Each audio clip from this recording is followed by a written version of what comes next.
Bonjour la famille, alors aujourd'hui on se retrouve pour parler encore une fois des E46 et aujourd'hui on va aborder tous les problèmes qu'on peut rencontrer sur ces véhicules à l'achat. Faut pas oublier que c'est des véhicules qui sont sortis en 1998, donc pour les plus vieux modèles, elles ont 24 ans. On est en 2022 cette année, pour les gens qui regardent la vidéo dans le futur. Et en 24 ans, forcément, on a le temps d'avoir des problèmes.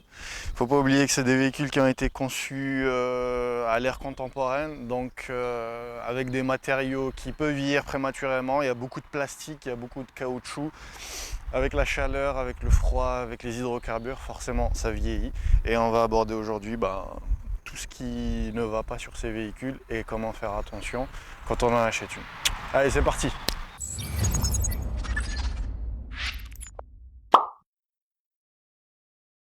Alors on commence par les fuites au cache-culbuteur. Bon, pour les 318, avec donc cache-culbuteur en aluminium, elles sont un peu moins touchées par ce problème parce que l'aluminium travaille moins. Mais je vais vous montrer tout de suite sur les séries des M50, M54 et même les N42, ceux des 318 en phase 2. Ils sont en plastique et ils finissent par travailler avec le temps et on finit par avoir des fuites, surtout au bas du joint de cache-culbuteur, et ça tombe sur l'échappement et ça fait de la fumée pas possible. Donc ça, c'est quelque chose à voir. Donc voilà, ça c'est un cache-culbuteur de la série des M50, M52, M54, mais plus M52, M54, donc comme vous pouvez le voir, il est en plastique. Et on a de l'huile qui finit par ruisseler par là. Voilà, c'est un moteur que j'ai fraîchement démonté et comme vous pouvez le voir, c'est pas mal gras ici. Et là, donc, on a le N42, donc c'est le 1,8 litre des E46 en phase 2, moteur qui a le Valvetronic au passage, premier moteur à avoir inauguré le Valvetronic. Et la même chose, donc cache-culbuteur en plastique, et ça finit par goûter à partir de là, à partir de la jonction avec la culasse. D'ailleurs là, regardez, il y a de la silicone, donc c'est pas d'origine. Et du coup, comme ces joints, ces cache-culbuteurs sont en plastique, ils finissent par se déformer et ça finit par... Il y a de l'huile qui finit par suinter sur le collecteur d'échappement qui est en bas et ça fait une fumée pas possible. Alors on a un problème récurrent aussi, c'est au niveau du support du filtre à huile. Donc sur les 318, donc les M43, il est à ce niveau-là. Donc là, on a le filtre et on pense souvent en fait que c'est le joint torique du filtre qui fuit. Eh ben non, en fait, le problème vient d'ici. Il est au niveau de la jonction entre le bloc moteur et ça fait support aussi d'alternateur. Et la fuite en fait se situe au niveau de ce joint. Et c'est un truc qu'il faut voir aussi parce que ça peut vraiment noyer toute la baie moteur en huile. Donc c'est quelque chose à contrôler. Je vous montre tout de suite à quoi ça ressemble exactement sur le bloc d'un M54. Donc voilà le support du filtre à huile sur la série des M50. Et donc vous voyez, il y a une jonction à ce niveau-là. Et il y a un genre de joint torique en fait. Et celui-là finit par durcir et on a une fuite. Et je vous le montre tout de suite. Ce joint, avec le temps, il finit par durcir et il n'est plus étanche. Et comme toute la pression d'huile passe par là et par là, cette huile-là, forcément, elle sera 2-3 bars, même 4 bars des fois, et ça finit par faire des fuites. Donc ouais, il faut changer ce joint-là. Donc vous avez aussi les fuites à l'admission. Donc à partir du moment où, par exemple, on a une fuite sur ces accordéons ou toutes ces durites là, en fait ça fait de l'air qui rentre de manière incontrôlée dans le moteur et ça peut mettre en défaut la lecture du débitmètre et ça donne un fonctionnement très irrégulier du moteur. Ça peut la faire consommer, ça peut la faire tourner pauvre.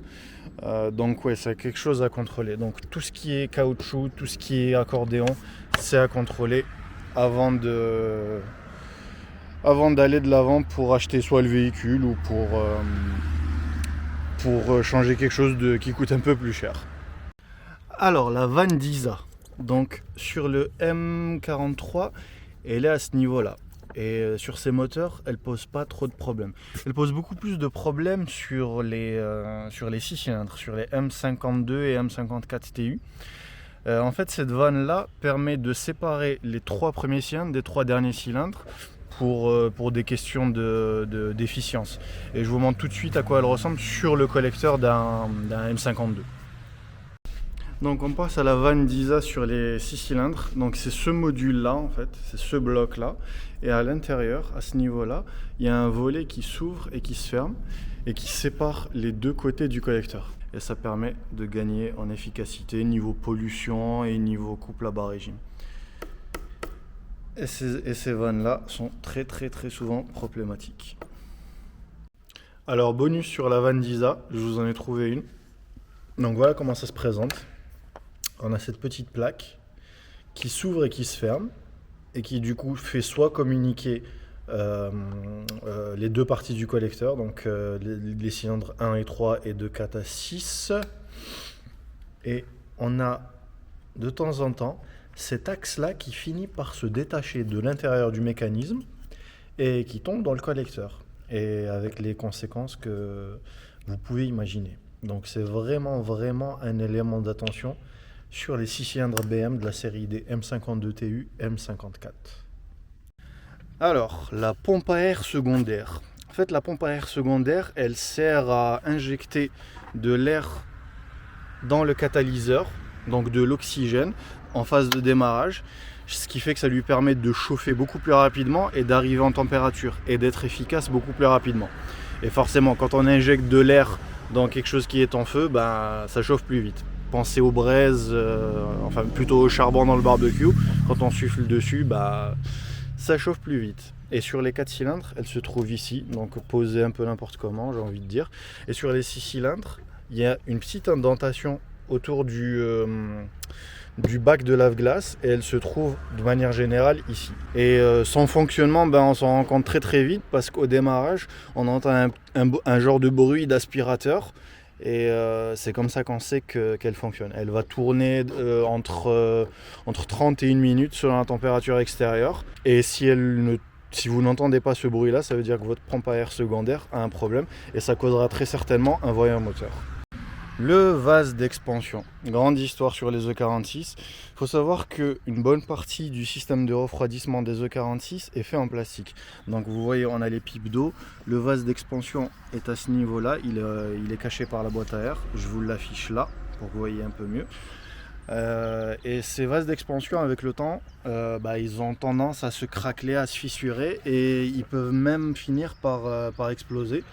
Et comme c'est la réserve de liquide de refroidissement du moteur, si vous continuez à rouler une fois qu'il a explosé, c'est joint de culasse assuré.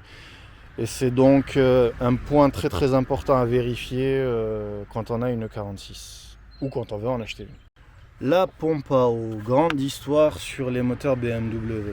Donc que ce soit les 4 cylindres ou que ce soit les 6 cylindres, c'est un problème récurrent. Donc dès que vous mettez la main sur une bonne E46, n'hésitez pas, changez la pompe à eau. Moi j'ai fait l'erreur de ne pas la changer, elle a littéralement explosé au milieu de l'autoroute.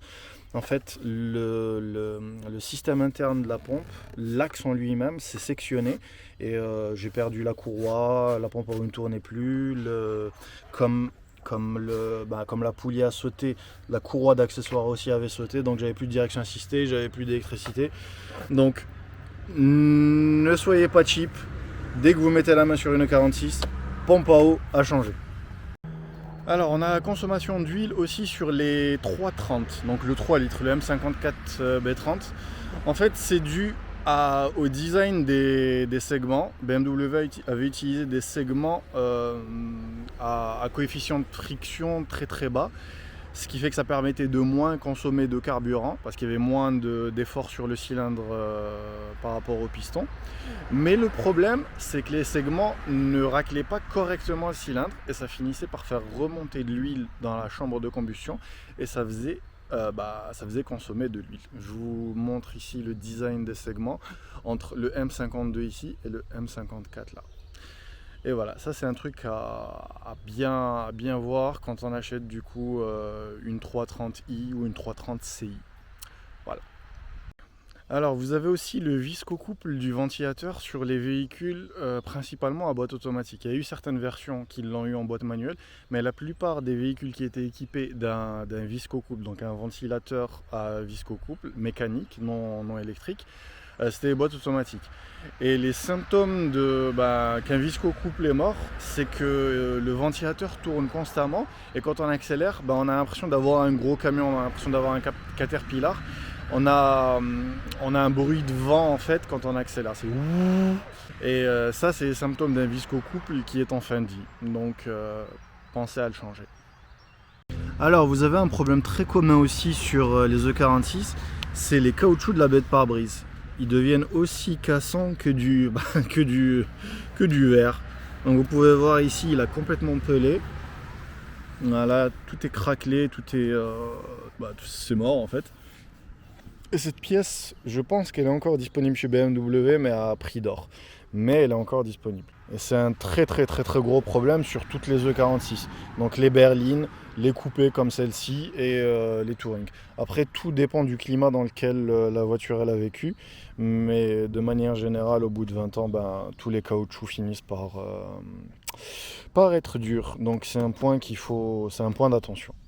A noter que sur les coupés, le joint des vitres à l'arrière aussi finit par se craqueler avec le temps. Comme vous pouvez le voir ici, on a des micro-fissures. Le joint aussi de la fenêtre, il a connu de meilleurs jours. Donc ça aussi, c'est un point d'attention quand vous tombez sur un coupé ou quand vous avez intention d'en acheter un. Alors, la fermeture centralisée des portes. Ça, c'est un gros sujet aussi sur les E46. Et de manière générale, c'est causé par le module GM5. Ça peut être les serrures des portes. Donc ça, c'est applicable pour les coupés, pour les berlines et pour les braques. Mais de manière générale, quand on a des problèmes pour verrouiller les portes ou que les vitres fonctionnent de manière sporadique, c'est un problème du module GM5, plus connu sous le nom de ZKE. C'est le module ZKE. ZKE GM5, c'est la même chose sur la série des E46, E39. Et ce genre de problèmes, ils sont principalement causés par ce module. Donc ça reste un point d'attention. Vérifiez bien que les vitres fonctionnent correctement, vérifiez bien que la voiture se ferme correctement. Et si c'est pas le cas, vérifiez le module GM5. Il est derrière la boîte à gants. Il faut démonter la boîte à gants. Je vous mets une photo ici d'où il est exactement. Et il est à vérifier avec un autre GM5 fonctionnel si vous en avez un. Les moteurs de vitres aussi. Ça affecte les coupés, ça affecte les berlines et ça affecte les braques. Avec le temps, ils finissent par ne plus fonctionner, ils deviennent lents, ils se bloquent. Et ça peut être le moteur du lait-vitre, comme ça peut être le mécanisme du lait-vitre. Je vous l'affiche ici. Et en fait, comme il est constitué de câbles, ça finit par se gripper. Les poulies sont en plastique, donc elles finissent par se casser. Et avec le temps, les vitres restent bloquées soit en haut, soit en bas, et pire, au milieu. Et c'est impossible de la fermer en fait. Donc ça, c'est à vérifier quand vous tombez sur une E46 à acheter. Alors, un gros point d'attention aussi, c'est le compteur et le poste. En fait, avec le temps, ils finissent par développer des pixels défectueuses et ça fait des lignes comme ça sur l'écran. Donc ça, c'est un point d'attention pour si vous êtes maniaque par rapport à l'écran, qu'il n'y ait aucune pixel défectueuse et que l'écran soit fonctionnel. Alors, vous avez aussi la température extérieure. Si votre température extérieure affiche moins 40 degrés, ça veut dire que la sonde de température d'air extérieur est défectueuse ou même absente. Alors, en effet, cette sonde se trouve du côté conducteur, sous le pare-boue. Et voilà. C'est ce que vous voyez dépasser ici. Et cette sonde-là contribue fortement au fonctionnement de la clim. C'est-à-dire que si la voiture détecte qu'il fait moins 40 degrés, elle n'activera pas forcément la clim. Donc si vous avez la clim qui ne se déclenche pas sur la voiture, pensez à vérifier cette sonde-là. C'est peut-être ça le problème, et pas un problème de climatisation. Alors le Vanos, comme on l'a abordé sur des vidéos précédentes, c'est un problème des 6 cylindres BM, donc de la série des M52 et M54. Donc il se place ici, normalement. Là, je l'ai démonté. Et ce module, en fait, ressemble à ça. Et voilà. Donc celui-là, il est tout cracra. Et en fait, il y a des joints à l'intérieur qui finissent par durcir et qui ne sont plus étanches. Et comme ce module-là fonctionne avec la pression d'huile, s'il est plus étanche, plus de fonctionnement. Et j'ai une vidéo que je vous mets en fiche ici, où j'explique comment faire une reconstruction complète de ce module Vanos. Voilà. Alors, le boîtier thermostat. C'est un problème récurrent sur les 6 cylindres principalement, parce que c'est un boîtier qui est piloté, comme vous pouvez le voir. Il y a une fiche ici. C'est pas une sonde, c'est vraiment un moyen de piloter l'ouverture et la fermeture du thermostat. Et il arrive souvent que les thermostats restent ouverts, et ça se traduit par une surconsommation, parce que le moteur croit en fait qu'on est tout le temps en phase d'allumage, en phase de chauffe, donc il enrichit au maximum. Et le moyen de diagnostiquer ça, c'est d'utiliser les codes cachés du tableau de bord et d'afficher la température réelle du moteur. Et ça nous permet de voir une fois que la voiture a suffisamment tourné, de voir si le moteur est à température de fonctionnement. Pour rappel, sur les 6 cylindres, les températures de fonctionnement, c'est entre 90 et 100. Et sur les 4 cylindres, c'est plus de l'ordre de 110 degrés. On passe à un autre problème récurrent sur les E46, c'est la rouille. Alors ces véhicules-là sont traités déjà d'usine, la carrosserie est très très bien traitée, mais il arrive quand même que pour certains véhicules qui étaient dans des climats où on salait beaucoup les routes et qui ont dormi souvent dehors, on remarque qu'il y a de la rouille qui commence à apparaître aux endroits où l'eau ruisselle, comme ici. Et on le retrouve très très souvent au niveau des joues d'aile arrière. Donc comme vous pouvez le voir ici, c'est rouillé. Mais ça peut être tellement grave que la doublure intérieure des ailes, elle soit complètement rouillée, qu'elle ait complètement disparu. J'ai déjà vu des exemples comme ça. Donc c'est un truc qu'il faut contrôler avant de se lancer dans l'achat d'une E46.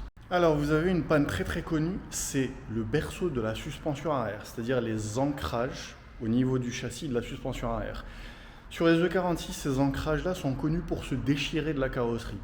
C'est dû à un problème de fabrication que BMW avait reconnu à l'époque, qui prenait en garantie, mais comme c'est des véhicules qui ont déjà pratiquement 20 ans, forcément la garantie, je ne suis pas sûr qu'elle fonctionne toujours. Et c'est un point très très très très important à contrôler, parce que sur certains exemples, comme je vous l'affiche ici, ça peut être vraiment catastrophique. C'est-à-dire que le train arrière ne tient plus du tout sur la carrosserie. Donc un point à vraiment contrôler. Un truc très très important à contrôler aussi, c'est le cylindre bloc qui est à l'arrière des bras de suspension avant.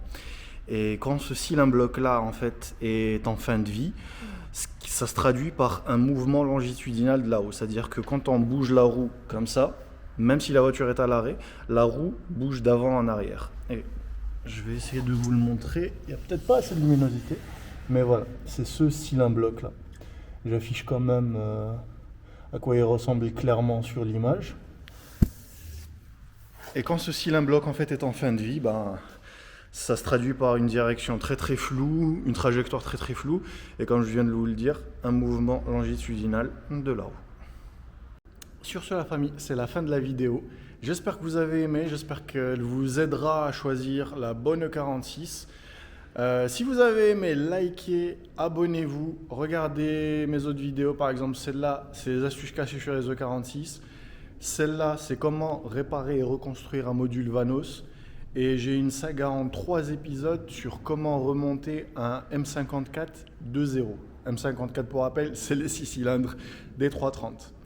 Voilà. Sur ce, portez-vous bien.